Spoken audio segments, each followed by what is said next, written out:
Welcome to Thrilling Tales of Adventure. I'm Mardell, reading The People of the Mist by H. Rider Haggard.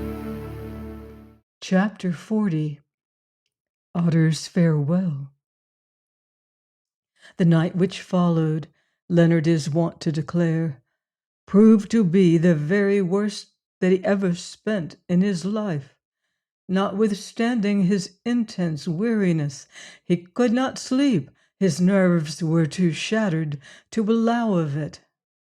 Whenever he shut his eyes, he saw himself hanging head downwards over the oubliette in the cell beneath the idol, or flying through the air across the dreadful gap in the ice bridge, or in some other position of terror, similar to those with which they had made such intimate acquaintance of late. Did these visions cease, from time to time he seemed to hear the voice of Francisco, bidding him farewell, the yell of Soa falling to her dreadful death, or Nam raving his last defiance at them. Also his hurts, which were many, gave him great pain, and though the climate here was mild, the breeze from the snow heights chilled him through, and they had not even a match wherewith to light a fire and scare the wild beasts that roared around them. Rarely have there been 3 human beings in a position more desolate and desperate than that in which they found themselves this night, exhausted, unarmed, almost without food or clothing, and wandering they knew not where through the vastness of Central Africa. Unless some help found them, as Leonard was aware, they must perish of starvation, by the fangs of lions or the spears of natives. It was impossible that they could live through another week, and the thought came into his mind that it would be well for them if they died that night and had done with it. It would be well, yes, and it would have been better if he had been laid by the side of his brother Tom before he ever listened to Soa's accursed tale of the people of the mist and their treasure of rubies. Only then he would never have known Juana, for she must have died in the slave camp. This was the fruit of putting faith in the visions of dying men. And yet, it was strange. He had nearly got the money, and by the help of a woman, for those rubies would have sufficed to buy back Outram 10 times over. But, alas, nearly is not quite. That dream was done with, and even if they escaped, it would be to find himself more utterly beggared than before, for now he would be a married beggar. At last the night wore away, and the dawn came, but Juana did not wake until the sun was high. Leonard, who had crept to a little distance, for now he was quite unable to walk, saw her sit up and crawled back to her. She stared at him vacantly and said something about Jane Beach. Then he knew that she was wandering. There was nothing to be done. What could be done in that wilderness with a woman in delirium, except wait for death? Accordingly, Leonard and Otter waited for some hours. Then the dwarf, who was in far the best condition of the 3, took the spear, Olfan's gift, and said that he would go and seek for food, since their store was exhausted. Leonard nodded, though he knew that there was little chance of a man armed with a spear alone being able to kill game, and Otter went. Towards evening he returned, reporting that he'd seen plenty of buck, but could not get near them, which was just what his master expected. That night they passed hungry, by turns watching Juana, who was still delirious. At dawn, Otter started out again, leaving Leonard, who had been unable to sleep as on the previous night, crouched at Juana's side, his face buried in his hands. Before noon, Leonard chanced to look up and saw the dwarf reeling towards him, for he was also faint with want of food, Indeed, his great head and almost naked body, through the skin of which the misshapen bones seemed to start in every direction, presented so curious a spectacle that his master, whose brain was shaken by weakness, began to laugh. "Don't laugh, Bass," gasped the dwarf. "Either I am mad or we are saved." "Then I think that you must be mad, Otter, for we shall take a deal of saving," he answered wearily, for he had ceased to believe in good fortune. "What is it?" "This, Bass. There is a white man coming this way, and more than 100 servants with him. They are marching up the mountain slope." "You are certainly mad, Otter," Leonard replied. "What in the names of Jalan Aka is a white man doing here? I am the only one of that species who have been fool enough to penetrate these regions. I and Francisco." And he shut his eyes and dozed off. Otter looked at him for a while. Then he tapped his forehead significantly and started down the slope again. An hour later, Leonard, still dozing, was awakened by the sound of many voices and by a hand that shook him not too gently. "Awake, Bass," said the dwarf, for the hand was his. "I have caught the white man and brought him here." Leonard staggered to his feet and saw before him, surrounded by gun-bearers and other attendants, an English gentleman, rather under than over middle age, with a round and kindly face tanned by the sun, and somewhat deep-set dark eyes having an eyeglass fixed in one of them, through which its wearer regarded him with much commiseration. "How do you do, sir?" said the stranger in a pleasant voice. "So far as I can make out from your servant, you seem to be in a baddish way. But, George, there is a lady." "How do you do?" answered Leonard. "Capital sun helmet, that of yours. I envy it, but you see I have had to go bareheaded lately." And he ran his fingers through his matted hair. "Who is the maker of that 8-bore? Looks like a good gun." "Achmed," said the stranger, turning to an Arab at his side, "go to the first donkey and fetch this lord of the earth a pint of champagne and some oatmeal cakes. He seems to want them. Tell the bearers also to bring up my tent and to pitch it there by the water. Quick now." 48 hours had passed, and the benevolent stranger was sitting on a camp stool in the door of his tent, looking at 2 forms that lay wrapped in blankets and comfortably asleep within it. "I suppose that they will wake sometime," he murmured, dropping his eyeglass and taking the pipe from his mouth. "The quinine and champagne have done them a lot of good. There is nothing like quinine and champagne. But what an unconscionable liar that dwarf must be! There is only one thing he can do better, and that is eat. I never saw a chap stow away so much grub, though I must say that he looks as though he needed it. Still, allowing for all deductions, it is a precious queer story. Who are they, and what the deuce are they doing here? One thing is clear, I never saw a finer-looking man nor a prettier girl." And he filled his pipe again, replaced the eyeglass in his eye, and began smoking. 10 minutes later, Juana sat up suddenly, whereupon the stranger withdrew out of sight. She looked round her wildly, then seeing Leonard lying at the further side of the tent, she crept to him and began kissing him, saying, "Leonard, thank God that you are still alive. Oh, Leonard, I dreamed that we were both dead. Thank God that you are alive." Then the man who had been thus adjured woke up also and returned her caresses. "By George, this is quite affecting," said the traveler. "I suppose that they are married. If not, they ought to be. Anyway, I had better clear out for a while."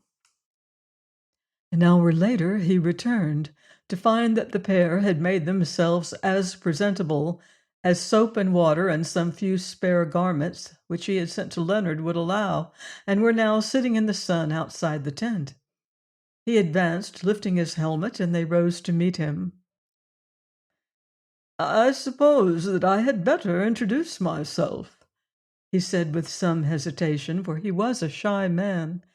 "I am an English traveller doing a little exploring on my own account for lack of any other occupation, and my name is Sidney Wallace."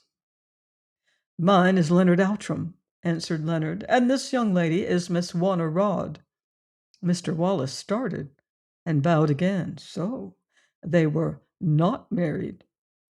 "We are deeply indebted to you, sir," went on Leonard, "for you have rescued us from death." "Not at all," answered Mr. Wallace. "You must thank that servant of yours, the dwarf, and not me, for if he had not seen us, I should have passed a mile or more to the left of you. Well, the fact is that I am rather fond of mountaineering, and seeing this great peak above us, I am told that it is the highest in the Bisa Mushinga Mountains. I thought I might as well have a try at it before I turn homewards via Lake Nyassa, Livingstonia, Blantyre, and Quillimane, but perhaps you will not mind telling me how you came to be here. I have heard something from the dwarf, but his tale seems a little too steep."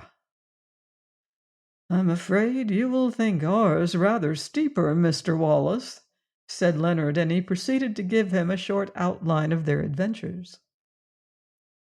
When he came to their arrival among the people of the mist, and described the inauguration of Otter and Wanna as gods in the temple of the Colossus, he noticed that his auditor had let the eyeglass fall from his round eye and was regarding him with mild amazement.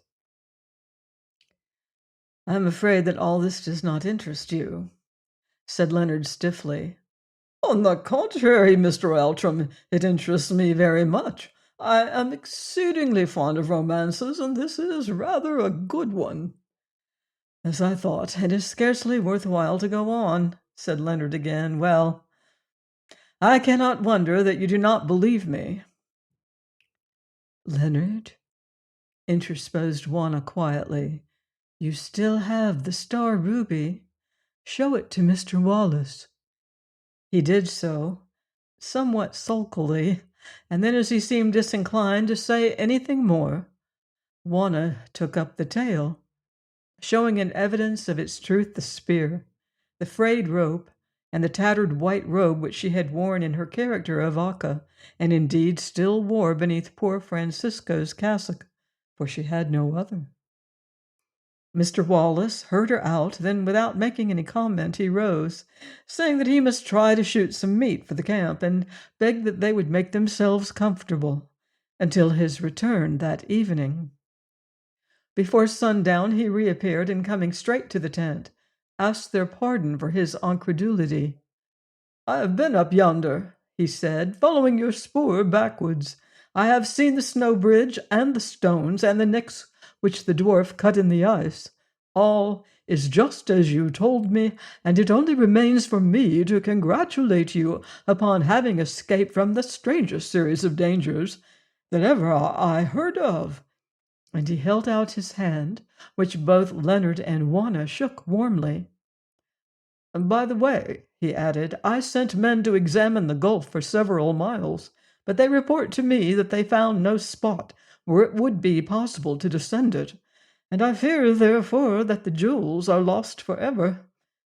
I confess that I should have liked to try to penetrate into the mist country, but my nerves are not strong enough for the ice bridge, and if they were, stones won't slide uphill.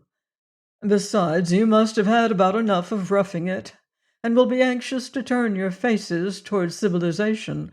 So after you have rested another couple of days, I think that we had better start for Quillimane, which, barring accidents, is about 3 months' march from here." Shortly afterwards they started accordingly, but with the details of their march we need not concern ourselves. An exception must be made, however, in the case of a single event which happened at the mission station of Blantyre. That event was the wedding of Leonard and Wanna, in conformance with the ceremonies of their own church. No word of marriage had been spoken between them for some weeks, and yet the thought of it was never out of the minds of either. Indeed, had their feelings been much less tender towards each other than was the case, it still would have been desirable, in view of the extraordinary intimacy into which they had been thrown during the past months, that they should become man and wife.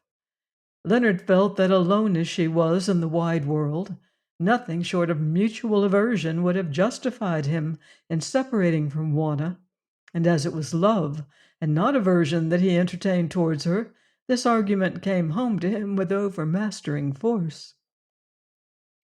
"Juana," he said to her on the day of their arrival at Blantyre, "you remember some words that passed between your father and myself when he lay upon his death-bed, to the effect that, should we both wish it, he trusted to my honor to remarry you formally as soon as the opportunity might arise. Now the opportunity is here, and I ask you if you desire to take me for your husband. As above everything in the world, I desire to make you my beloved wife." She colored to her beautiful eyes and answered in a voice that was almost a whisper, "If you wish it, and think me worthy of you, Leonard, you know that I wish it also. I have always loved you, dear. Yes, even when I was behaving worse to you, but there is Jane Beach." "I have told you before, Juana," he answered with some little irritation, "and now I tell you again that Jane Beach and I have done with each other." "I am sure that I am very glad to hear it," Juana replied, still somewhat dubiously.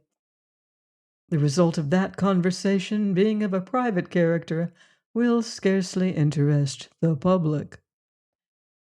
When he spoke thus, Leonard little knew after what fashion Jane Beach and he had wound up their old love affair. 2 days later, Leonard Outram took Juana Broad to wife, to have and to hold, for better for worse, for richer for poorer, in sickness and in health, to love and to cherish, till death did them part. And their rescuer, Sidney Wallace, who by now had become their fast friend, gave her away. Very curious were the memories that passed through Juana's mind as she stood by her husband's side in the little grass-roofed chapel of Blantyre. For was this not the third time that she had been married, and now only of her own free will? She bethought her of that wild scene in the slave camp, of Francisco who died to save her, and of the blessing which she had called down upon her and this very man, and of that other scene in the rock prison, when, to protect Leonard's life, she was wed, according to the custom of the children of the mist, to that true-hearted gentleman and savage Olfan, their king. Then she awoke with a happy sigh to know that the lover at her side could never be taken from her again until death claimed one of them. "We shall be dreadfully poor, Leonard," she said to him afterwards.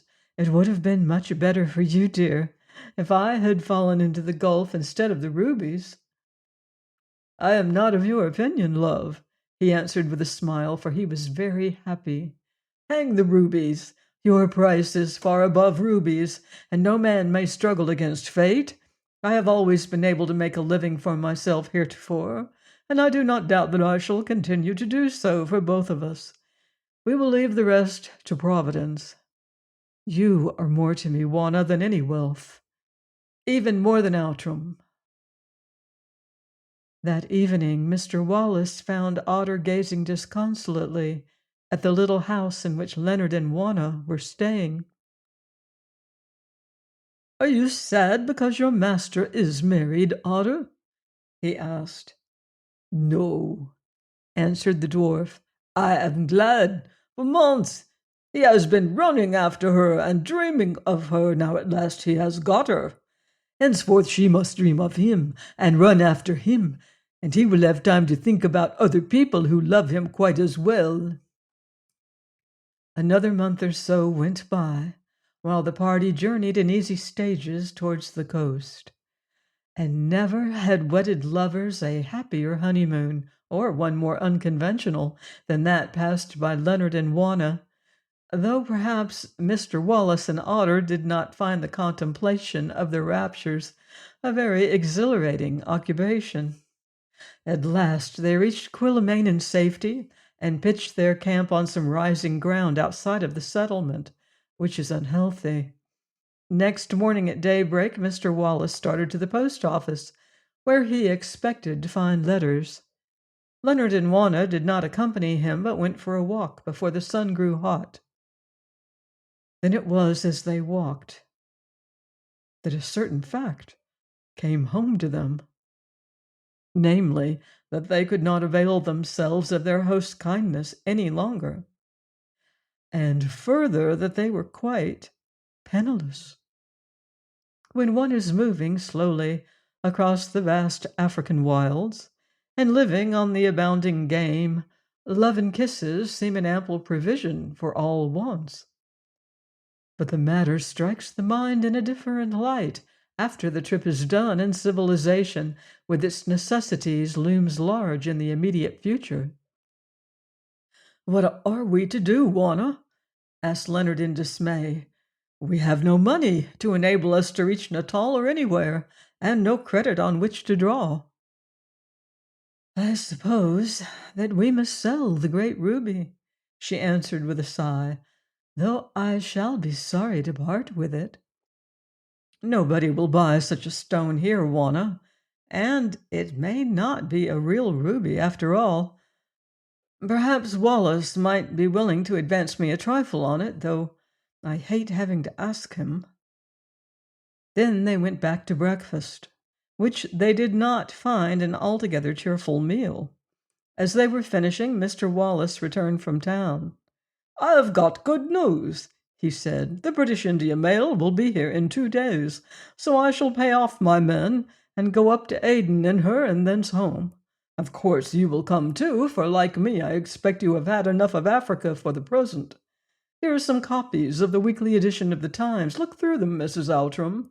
See the news while I read my letters." Leonard turned aside moodily and lit his pipe. How was he to find money to take even a third-class passage on the British India Mail? But Juana, obeying the instinct that prompts a woman to keep up appearances at all hazards, took one of the papers and opened it, although the tears which swam in her eyes would scarcely suffer her to see the print. Thus things went on for 10 minutes or more, as she idly turned the pages of 2 or 3 issues of the Weekly Times, trying to collect her thoughts and pick up the thread of current events. But it is wonderful how uninteresting and far away those events appear after the reader has been living a life to herself for a year or so.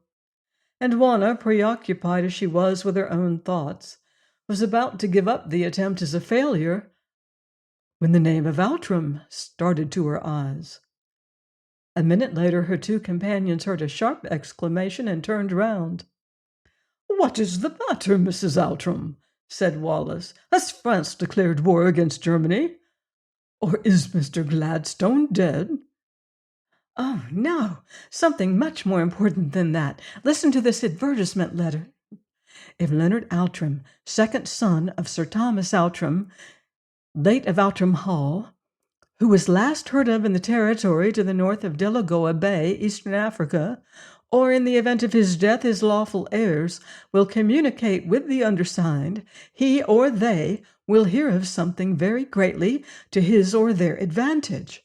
Thompson and Turner, 2 Albert Court, London, E.C." "Are you joking, Juana?" said Leonard after a pause. "Look for yourself," she answered. He took the paper and read and reread the notice. "Well, there's one thing certain," he said, "that no one ever stood in greater need of hearing something to his advantage than I do at this moment, for excepting the ruby, which may not be a true stone, we haven't a stiver to bless ourselves with in the world. Indeed, I don't know how I am to avail myself of Messrs. Thompson and Turner's kind invitation, unless I write them a letter and go to live in a Kaffir hut till the answer comes."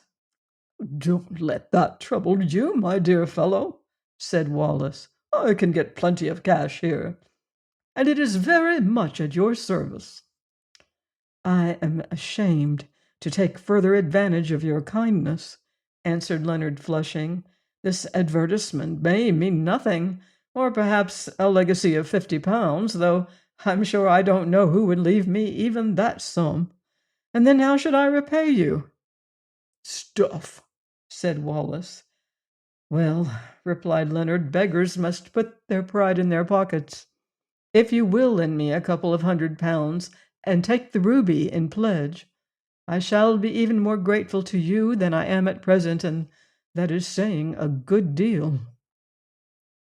On this business basis, the matter was ultimately arranged, though within half an hour Wallace handed back the great stone into Wanna's keeping, bidding her keep it dark, an injunction which she obeyed in every sense of the word, for she hid the ruby where once the poison had lain, in her hair. 2 busy days went by, and on the third morning a messenger came running from the town to announce that the northward mail was in sight. Then it was that Otter, who all this while had said nothing, advanced solemnly towards Leonard and Wanna, holding his hand outstretched. "What is the matter, Otter?" asked Leonard, who was engaged in helping Wallace to pack his hunting trophies. "Nothing, Bass. I have come to say good-bye to you and to the shepherdess. That is all. I wish to go now, before I see the steam-fish carry you away." "Go?" said Leonard. You wish to go?" Somehow, Otter had become so much a part of their lives that even in their preparations to leave for England, neither of them had ever thought of parting from him. "Why do you wish to go?" he added.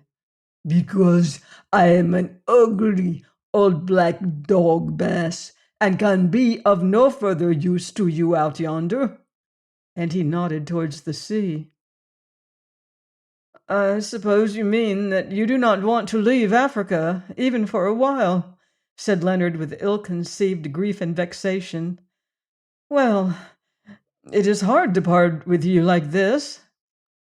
Also," he added with a little laugh, "it is awkward, for I owe you more than a year's wages, and have not the money to spare to pay you. Moreover, I have taken your passage on the ship." "What does the Bass say?" asked Otter slowly. "That he has bought me a place in the Steamfish?" Leonard nodded. "Then I beg your pardon, Bass. I thought that you had done with me and were going to throw me away like a worn-out spear." "So you wish to come, Otter?" said Leonard. "Wish to come?" he answered wonderingly. "Are you not my father and my mother? And is not the place where you may be my place? Do you know what I was going to do just now, Bass? I was going to climb to the top of a tree and watch the steamfish till it vanished over the edge of the world.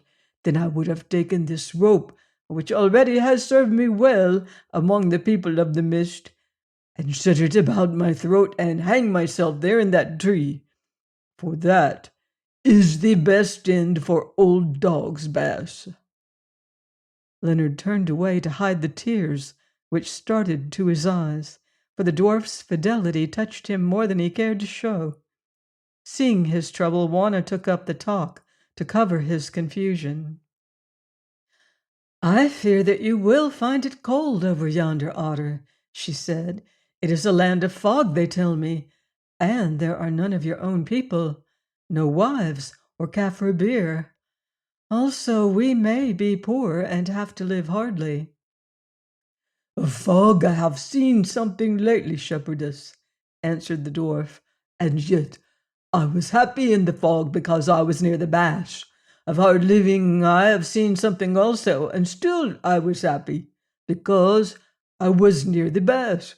Once I had a wife and beer in plenty, more than a man could want, and then I was unhappy, because they estranged me from the Bass. He knew that I had ceased to be Otter, his servant whom he trusted, and had become a beast. Therefore, shepherdess, I would see no more of wives and beer. Otter, you idiot, broke in Leonard brusquely. You'd better stop talking and get something to eat, for it will be the last meal that you will wish to see for many a day. The bass is right, replied the dwarf.